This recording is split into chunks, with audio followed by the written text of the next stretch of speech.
S1 Ilmu Keperawatan Universitas Muhammadiyah Sumatera Barat. Pada kesempatan ini saya ingin menjelaskan mata kuliah yang saya ampu, yaitu Manajemen Keperawatan.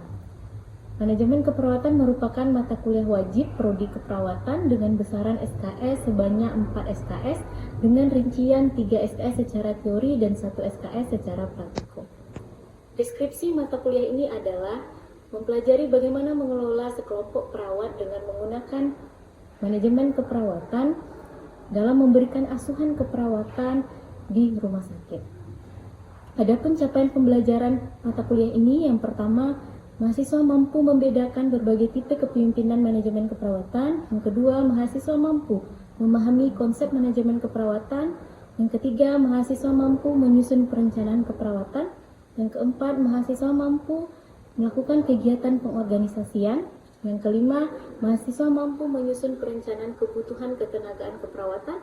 Yang keenam, mahasiswa mampu melakukan kegiatan pengarahan dalam bidang keperawatan. Yang ketujuh, mahasiswa mampu menyusun upaya pengendalian mutu asuhan keperawatan. Yang ke-8, mahasiswa mampu menyelesaikan konflik dengan menggunakan konsep manajemen keperawatan. Yang ke-8, mahasiswa mampu bermain peran dalam berbagai kegiatan seperti pre-conference, post-conference, ronde keperawatan, dan timbang terima. Adapun topik dalam mata kuliah ini, yang pertama yaitu kepemimpinan dalam manajemen keperawatan, yang kedua adalah konsep manajemen keperawatan, yang ketiga fungsi perencanaan dalam keperawatan, yang keempat adalah fungsi pengorganisasian dalam keperawatan, yang kelima adalah fungsi staffing atau ketenagaan dalam keperawatan, yang keenam adalah fungsi pengarahan dalam keperawatan, yang ketujuh adalah fungsi pengendalian atau controlling dalam keperawatan, yang kedelapan adalah manajemen konflik. Mata kuliah ini dilakukan secara luring atau tatap muka dengan beberapa metode pembelajaran, yaitu ceramah, yang kedua problem based learning, yang ketiga discovery learning, yang keempat yaitu simulation based learning. Media pembelajaran yang saya gunakan, yang pertama YouTube, yang kedua Edlink untuk mengumpulkan tugas, yang ketiga Quizzes untuk melaksanakan kuis. Adapun indikator penilaian pada mata kuliah ini terdiri dari kehadiran sebanyak 5%, sikap sebanyak 10%, tugas sebanyak 10%, kuis sebanyak 10%, UTS sebanyak 30%, dan UAS sebanyak 35%. Berikut ini merupakan video pengajaran yang saya ambil di pertemuan ke-12 dengan topik fungsi pengarahan berupa motivasi dan supervisi. Selamat menyaksikan. Assalamualaikum warahmatullahi wabarakatuh. Waalaikumsalam warahmatullahi wabarakatuh. Selamat pagi semuanya. Pagi, Bu. Jadi berarti kita sesuai dengan perjanjian kita sebelumnya, kita masuk ke pertemuan ke-12 ya. Nah, ada yang nggak datang nggak hari ini? Ada semua. Ada semua ya. Oke. Nah, sebelum Ibu melanjutkan materi kita yang ke-12, Ibu mau bertanya dulu. Minggu kemarin kita membahas apa? Ada yang tahu nggak? Fungsi pengarahan, Bu. Fungsi pengarahan. Oke, yang lainnya. Fungsi pengarahan itu apa aja di dalamnya? Delegasi. Ya, delegasi. Apa lagi?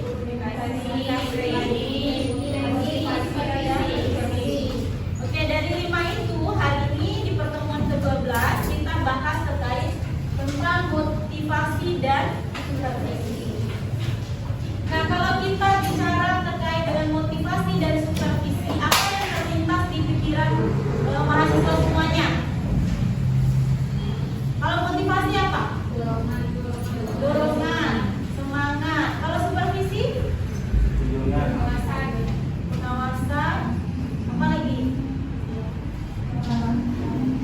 Mengarahkan. Oke, ya. Oke, sebenarnya apa itu motivasi ya? Kita belajar motivasi yaitu suatu dorongan proses psikologis ya yang menimbulkan perilaku tertentu. Jadi ada suatu istilahnya perkataan atau perbuatan gitu ya yang mendorong secara psikologis kepada orang yang berinteraksi dengan orang tersebut. Nah, itu motivasi. Nah, kenapa perlu di dalam suatu tempat bekerja motivasi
pertama ada faktor intrinsik ya, berarti ini dari dalam ya, dimana otonomi ya, otonomi itu berarti kebijakan ya, kebijakan yang ada di rumah sakit ya, kemudian status profesional, misalnya dia bekerja sebagai apa, pelaksana kah atau ketua tim kah, nah itu mempengaruhi. Kemudian tuntutan tugas, kemudian pencapaian sampai ke penguatan. Kemudian faktor yang kedua ada faktor eksternal ya atau ekstrinsik ya, di mana di sini terdiri dari gaji, upah ya, kompensasi, tempat bekerja, kemudian keselamatan kerja. Kenapa ini menjadi faktor kepuasan? Kalau seandainya gajinya sedikit, apakah mereka puas dalam bekerja? Tentu tidak puas ya. Jadi ada beberapa faktor ya. Kemudian beban kerja, misalnya terlalu banyak kerjaannya dengan gajinya sedikit, maka mereka juga tidak puas dalam bekerja. Mereka tidak termotivasi namanya ya. Jadi ada beberapa faktor. Nah, faktor ini tentu harus diperhatikan oleh pemimpin. Nah, misalnya perawatnya selalu mengeluh ya, tidak cukup dengan gaji segitu. Nah, berarti kita memberikan motivasi. Motivasi seperti apa? Yang mungkin kita berikan saja ya. Nah, kalau kamu lebih giat lagi bekerja, nanti saya berikan bonus, misalnya seperti itu. Nah, itu penting dalam meningkatkan motivasi kerja perawat itu sendiri ya. Kemudian ada beberapa cara untuk meningkatkan motivasi. Yang pertama metode langsung, yang kedua metode tidak langsung, dan yang ketiga memberikan reward dan punishment. Nah, kalau untuk metode langsung itu berupa gaji, kemudian ada berupa ujian ya. Kemudian yang kedua metode tidak langsung seperti ada pemberian sarana prasarana yang memang mendukung dalam bertugas ya. Siapa yang pernah ke rumah sakit Padang Panjang, RSUD Padang Panjang? Kalau ini pernah. Nah, jadi perawatnya itu katanya itu disediakan, bukan untuk perawat ya, tenaga kesehatan ya, disediakan kayak kursi pijat gitu. Nah, itu kan fasilitas ya. Kalau mereka capek, mereka bisa istirahat dulu di sana untuk memulihkan tenaganya. Itu berupa motivasi juga dengan fasilitas yang dihadirkan oleh direktur rumah sakitnya ya. Nah, itu salah satu contoh fasilitas. Apalagi misalnya ruangan tempat istirahat perawat yang memadai, kayak yang di siapa namanya rumah sakit Al Ihsan. Kira Ibu rasa itu kan lumayan juga ya terkait dengan fasilitas gitu ya. Di sana sangat didukung dan spesialnya juga bagus gitu ya. Kemudian tempat sholat atau tempat perawatnya istirahat juga bagus di sana gitu. Nah, itu juga fasilitas yang mendukung sehingga motivasi karyawan-karyawannya juga meningkat. Kemudian yang ketiga adalah memberikan reward dan punishment. Nah, reward ini dapat berupa misalnya seperti Ibu bilang tadi, menambah upah ya atau bonus gitu ya. Kemudian nanti bentuknya bisa nanti memberikan kado misalnya. Nah, misalnya nanti kalau siapa nih yang menjadi karyawan teladan dalam 1 bulan ini, nanti kepala ruangan akan berikan baju misalnya, itu reward. Nah, punishment juga merupakan bentuk motivasi, tapi bentuk kerjanya ada motivasi negatif ya. Karena punishment itu kan istilahnya negatif ya. Dipaksa orang supaya mengikut dengan apa yang kita mau kan. Misalnya kalau tidak datang jam 8 nanti saya akan tambahkan jam dinasnya. Nah, itu kan punishment tuh hukuman. Tetapi walaupun itu bersifat negatif, akan meningkatkan yang namanya motivasi dari karyawannya. Nah, itu salah satu bentuk cara meningkatkan motivasi. Nah, sekarang kita mau pilih, kita mau letaknya di mana?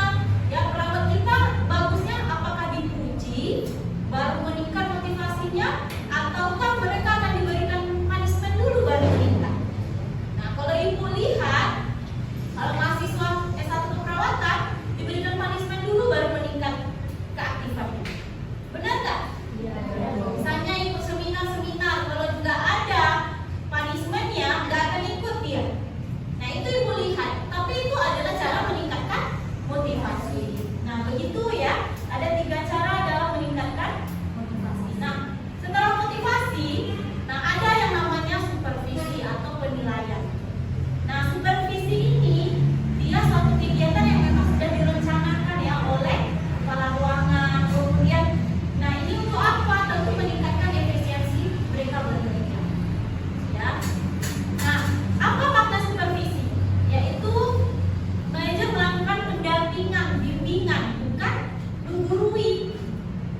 dibimbing. Kalau supervisi itu membimbing, bukan menggurui. Ini kamu salah nih, kenapa harus salah? Nggak seperti itu ya. Jadi dibimbing ya. Kemudian dengan kata lain, supervisi itu nggak memojokkan atau menyalahkan. Dan supervisi ini harus dilakukan secara terjadwal dan terencana. Misalnya nih, tidak mungkin ibu sebagai kepala larangan tidak memberitahu kepada misalnya mesti perawat ibu untuk ibu lakukan supervisi. Jadi harus ibu kasih tahu sebelumnya, Misi besok saya akan berikan kamu penilaian terkait metode yang memang kita pelajari gitu ya. Nah seperti itu juga untuk supervisi di misalnya kalau istilahnya pembelajaran kita, supervisinya seperti apa? Misalnya UAS, UTS itu ditanggungan ya. Minggu depan kita UTS, nanti ada persiapan dari orang yang akan dinilai ya. Kemudian apa jenis dari supervisi? Yang pertama supervisi prospektif ya. Nah, supervisi prospektif ini dilakukan yaitu dengan cara sesuai standar ya. Dengan misalnya harus ada acuannya, harus ada pedomannya. Misalnya ibu mau memberikan supervisi kepada Lucy terkait pemasangan infus. Ibu harus ada buku pedoman penilaian bagaimana sebenarnya pemasangan infus yang benar itu. Nah, itu supervisi prospektif ya. Kemudian supervisi konkuren gitu ya. Nah, ini dilaksanakan untuk pengawasan langsung. Nah, misal di perawat Lucy tadi ibu berikan supervisi pemasangan infus. Tentu ibu harus konfirmasi kepada Lucy, besok ibu akan memberikan kamu penilaian terkait pemasangan infus jam 10 ya. Siapkan alatnya. Besoknya Lucy menyiapkan alat semuanya. Ya kalau udah jam 10 ibu datang ke tempat Lucy melakukan pemasangan infus. Di situ ibu nilai. Ya, setelah dinilai nanti misalnya kalau ada kesalahan, Lucy setelah memasang infus ibu panggil ke ruangan kepala ruangan. Di situ baru dievaluasi bagaimana kinerja Lucy dalam pemasangan infus. Misalnya Lucy, kamu tadi tertinggal nih cuci tangan sebelum. Artinya itu merupakan suatu tindakan pertama yang harus dilakukan oleh perawat. Nah, tapi nggak mungkin menyalahkan ya, selalu berikan pujian di akhirnya. Ya walaupun seperti itu kamu sudah bagus dalam pemasangan infus. Nah, untuk kedepannya ingat lagi ya untuk selalu cuci tangan. Nah, begitu cara supervisi itu. Dan jangan setelah dinilai tunjukkan hanya kesalahan gitu ya, tapi tunjukkan juga apa kelebihannya. Nah, itu supervisi konkuren. Nah, kalau supervisi retrospektif, nah itu bersifat yang mana itu penilaiannya dokumentasi. Misalnya apa? Yaitu catatan pasien ya atau asuhan keperawatan dokumentasi itu dinilai oleh perawat, kepala ruangan. Misalnya tadi Liza misalnya menulis hari ini pasiennya ada jerawatnya ada 3 pagi ini. Nah, ibu bilang bahwa ibu akan melakukan supervisi terkait dengan dokumentasi. Nah, setelah pulang dinas pagi, maka ibu cek semuanya apakah sesuai dengan dokumentasi yang telah dibuat oleh. Nah, itu supervisi retrospektif. Ya, ada yang mau ditanyakan nggak dari topik kita hari ini? Ayo, siapa yang mau bertanya? Ayo. Ada nggak yang mau bertanya?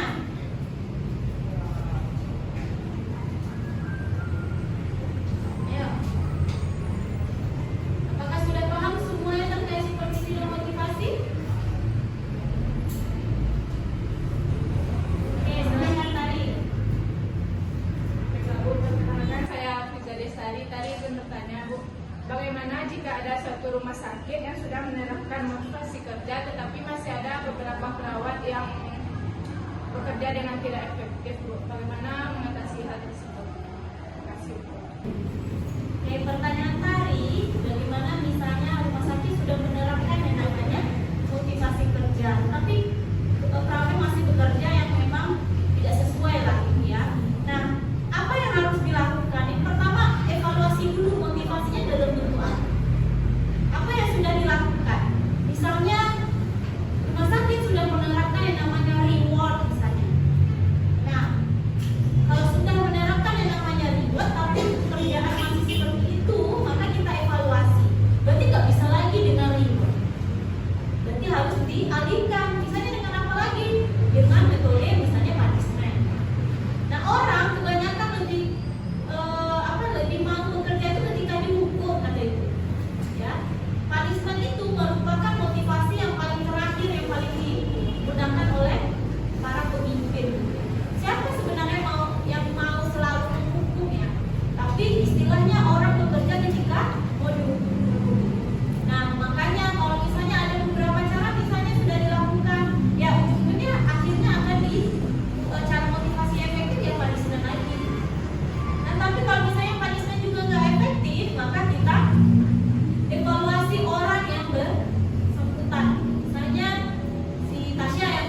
Baik Bu, sebelumnya perkenalkan nama saya Jeffrey.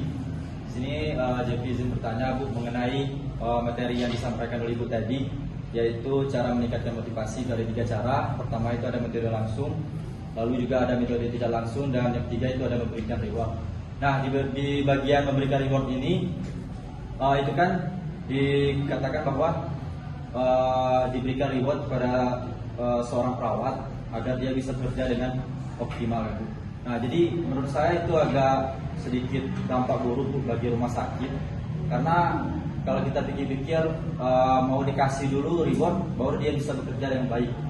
Kalau kita pandang suatu rumah sakit itu memang pendanaannya kurang, itu kan jadi dampak yang buruk Bu. Jadi bagaimana seorang pemimpin di suatu rumah sakit tersebut untuk mengatasi masalah tersebut? Terima kasih. Pertanyaan gimana berubah mindset ya? Kalau Ibu di mindset itu kan berubahnya lama ya sebenarnya. Sama dengan kita gitu. Ibu kalau di sini Ibu lebih dia bekerja karena adanya beberapa reward yang diberikan. Kan istilahnya seperti itu. Nah, bagaimana mengubah mindset itu yang secara perlahan ya kita kenali kalau memang semua itu merupakan kewajiban dari perawatnya. Perlahan-lahan kita buat, misalnya oke lah untuk tahun ini POS seperti ini misalnya. Tapi tahun depan nggak mungkin lagi, akan berdampak buruk nih bagi rumah sakit, terlalu banyak reward gitu ya. Nah, kita buat motivasi yang memang kita bina ya secara arahan tadi, selain motivasi, yang kita bilang bahwa itu merupakan suatu kewajiban yang memang dilakukan oleh perawat gitu ya. Kita lihat, kita buat misalnya kalau nggak dilakukan dampaknya ini misalnya. Kita lihat kan secara langsung. Kemudian pemimpin harusnya memberikan contoh yang baik. Nah, itu salah satu pengubah mindset juga. Ya. Jangan misalnya kita suruh perawatnya datang cepat, bekerja dengan baik, sedangkan kepala ruangan tidak bekerja dengan baik. Nah, itu merubah mindset juga. Ya, misalnya satu orang yang berubah akan mengikuti perubahan lain kepada semua staf. Nah, itu sisa cara misalnya yang perlu kita lakukan ya sebagai kepala ruangan. Kalau merubah mindset itu nggak mungkin gampang ya. Ya, kita bicara secara individual ya. Kenapa mau jadi perawat? Nah, kalau kalian bilang bahwa perawat itu gajinya besar, itu rasa tidak juga gitu ya. Kalau bekerja di puskesmas dengan nomor segini, apakah meningkatkan motivasi kalian bekerja? Tidak kan? Nah, itu bisa Ibu lihat itu di dunia nyata. Ya, kenapa mindset orang sekarang itu memang fee ya, bayaran. Yang mau bekerja apa begitu? Fee yang pertama dikejar. Nah, nanti kalau kalian melamar pekerjaan pasti beberapa rumah sakit misalnya yang mana fee-nya yang paling besar, pasti itu yang kalian. Ya, karena apa? Kita bekerja tentu maunya dibayar kan? Nah, itu istilahnya seperti itu. Itu mindset yang memang manusiawi ya, naluri yang menurut Ibu. Nah, perubahan itu akan kita lakukan ya sembari-sembari ya kita ketuklah nalurinya bahwa perawat itu tidak hanya bicara terkait dengan fee ya. Banyak hal yang memang harus kita buat, misalnya apa yang kita kerjakan juga menjadi pahala untuk kita gitu ya. Berbuat baik dengan sesama gitu ya, membantu orang lain. Nah, mudah-mudahan sembari berjalan waktu tertentu juga bahwa tidak hanya fee yang menjadi mayoritas bagi seorang karyawan atau seorang perawat. Mana ya? Oke, ada lagi yang mau bertanya? Oke, Indah. Indah izin bertanya Bu, pertanyaannya aspek apa yang perlu diperhatikan oleh seorang pemimpin sebelum melakukan supervisi pada suatu ruangan di dalam rumah sakit? Oke, faktor yang paling penting ya Indah, itu yang tadi Ibu bilang bahwa perawat yang harus tahu dulu memang harus ada supervisi, ada jadwalnya.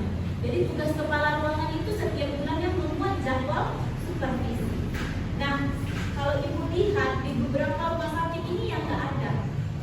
Ya, Ibu pernah dinas di rumah sakit Senang dulu, ini nggak ada, itu rumah sakit pendidikan loh. Ya, ini belum ada disusun oleh kepala ruangan, sehingga perawatnya nggak tahu kalau memang harus ada supervisi. Nah, harus ada jadwalnya. Ya, kemudian harus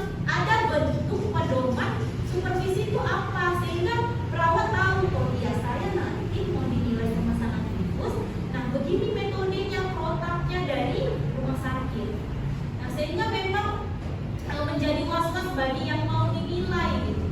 Nah kemudian lingkungan atau sarana prasarana. Kalau misalnya nih kita mau mensupervisi pemasangan EKG tapi nggak ada alat EKG, itu kan nggak mungkin, ya. Itu yang harus didukung. Kemudian kita mau mensupervisi bahwa perawat ini melakukan pelayanan yang baik kepada pasien, misalnya kalau nggak ada pasien gimana mau mensupervisi, gitu ya. Nah itu salah satu faktor yang harus kita kita perbaiki dulu sebelum kita melakukan supervisi. Nah, gimana Intan? Oke, ada lagi? Kalau tidak ada berarti hari ini kita tutup dengan kuis ya. Ya, silakan dulu cek barcode kuisnya. Ya, untuk barcode kuis ini terkait topik yang kita pelajari hari ini. Ya. Oke, kalau sudah kerjakan kuisnya, ini hanya 3 soal, berarti butuh 3 menit. Kemudian selanjutnya, karena ini masih tersisa waktu pembelajaran kita, mahasiswa ada tugas ya mencari literatur terkait dengan kegiatan motivasi dan supervisi dan membuat skenario. Nah ini tugas di setelah pembelajaran ini dan dikumpulkan juga hari ini ya. Ada yang mau ditanya terkait dengan tugasnya? Sudah paham ya? Oke. Kalau tidak paham, nah berarti pertemuan kita ke-12 ini sudah selesai. Insyaallah minggu depan kita masuk ke pertemuan ke-13 terkait dengan fungsi pengendalian, ya, upaya pengendalian ilmu asuhan perawatan yang memang sebagai fungsi manajemen yang terakhir. Jadi minggu depan insyaallah kalau kita ada keadaan kita ketemu lagi di pertemuan ke-13. Kalau tidak ada lagi, Ibu ucapkan terima kasih. Jika ada kesalahan, Ibu minta maaf. Assalamualaikum warahmatullahi wabarakatuh.